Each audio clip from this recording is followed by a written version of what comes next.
Hello बच्चों, मैं नेहा चौधरी रसायन विज्ञान की प्रायोगिक कक्षा में आपका स्वागत करती हूँ। देखिए बच्चों, पिछले वीडियो में हम लोगों ने अशुद्ध पदार्थ के क्रिस्टलीकरण के द्वारा शुद्ध पदार्थ प्राप्त करने की विधि के बारे में पढ़ा। और देखिए आज हम लोग बात करेंगे पीएच के बारे में कि किस तरीके से पीएच का निर्धारण किया जाता है। देखिए बच्चों, पीएच के बारे में आप लोग सब पढ़ के आए हुए हैं। पीएच क्या होता है? Negative log of H+ ion, या हम बोल सकते हैं हाइड्रोजन आयन। जो हाइड्रोजन आयन है उनके ऋणात्मक लघु गुणक के मान को ही हम क्या कहते हैं? पीएच कहते हैं। तो आज हम इस पीएच के बारे में ही बात करेंगे। और साथ ही साथ देखिए बच्चों, आपको ये भी पता है कि जो पीएच स्केल होती है वो 0 से लेकर 14 तक होती है, जिसमें क्या होता है जो 7 है, 7 पीएच पे तो क्या होता है? पदार्थ उदासीन होता है, यानी 7 तो उदासीनता को बताता है। और जिन पदार्थों की पीएच 7 से कम होती है वो पदार्थ अम्लीय होते हैं, और जिन पदार्थों की पीएच 7 से ज़्यादा होती है वो कैसे होते हैं? क्षारीय होते हैं। तो ये तो होती है पीएच स्केल। और पीएच के बारे में भी मैं आपको बता चुकी हूँ। भाई पीएच क्या होता है? हाइड्रोजन आयन सांद्रता के ऋणात्मक लघु गुणक को ही हम पीएच कहते हैं। ठीक है, आई बात समझ में? तो देखिए प्रयोग 6 देखिए बच्चों, उद्देश्य क्या है? दिए गए फलों के रस की पीएच ज्ञात करना। देखिए सिद्धांत देखिए, अनेक रंजक भिन्न भिन्न पीएच पर भिन्न भिन्न रंग दर्शाते हैं। देखिए बच्चों, अनेक रंजक होते हैं जो कि भिन्न भिन्न पीएच पर क्या दर्शाते हैं? भिन्न भिन्न रंग दर्शाते हैं।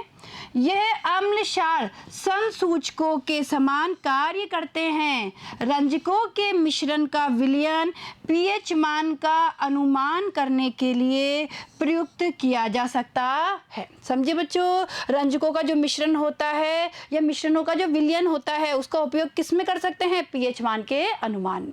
आगे देखिए, रंजकों के मिश्रण का ऐसा विलयन प्राप्त किया जा सकता है जिससे 0 से 14 तक पीएच मापा जा सके। और देखिए इसे सार्वत्रिक सूचक यानी यूनिवर्सल इंडिकेटर कहते हैं। समझे बच्चों, भाई रंजकों का जो मिश्रण है उनसे ऐसा विलयन प्राप्त किया जाता है जिससे कि 0 से लेकर 14 तक की जो पीएच है उसे मापा जा सके। और उन्हें क्या कहते हैं? यानी ऐसे रंजकों के मिश्रण के विलयन को क्या कहते हैं? सार्वत्रिक सूचक या यूनिवर्सल इंडिकेटर। आगे देखिए, रंजक के रंग में परिवर्तन इसके द्वारा प्रोटॉन प्राप्त करने अथवा मुक्त करने से संरचना में उत्पन्न परिवर्तन के कारण होता है। देखिए मुझे बहुत इंपॉर्टेंट पॉइंट है कि भाई रंजक के रंग में परिवर्तन क्यों होता है? इसका कारण है प्रोटॉन प्राप्त करने अथवा प्रोटॉन को मुक्त करने पर उनकी संरचना में उत्पन्न होने वाला परिवर्तन। क्लियर है?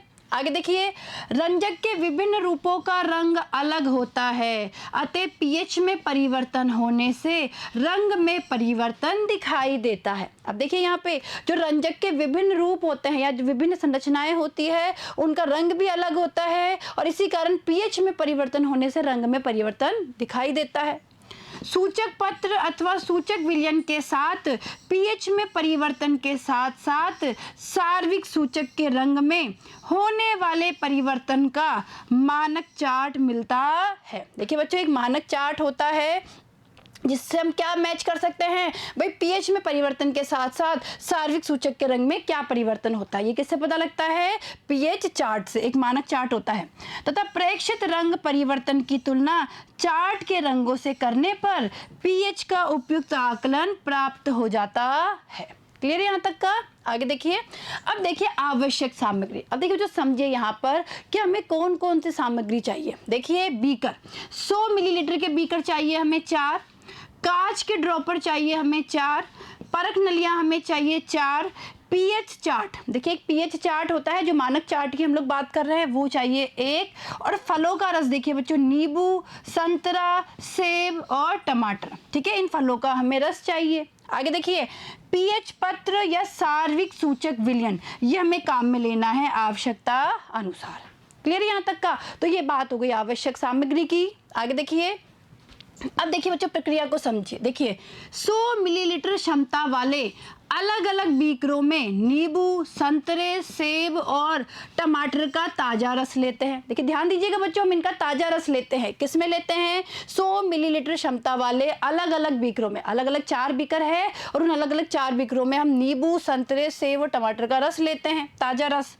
प्रत्येक फल के रस के 2 ml, जिसे हम बोल सकते हैं लगभग 20 बूंदे, अलग अलग ड्रॉपर से अलग अलग परख नलियों में लेते हैं। अब क्या करते हैं?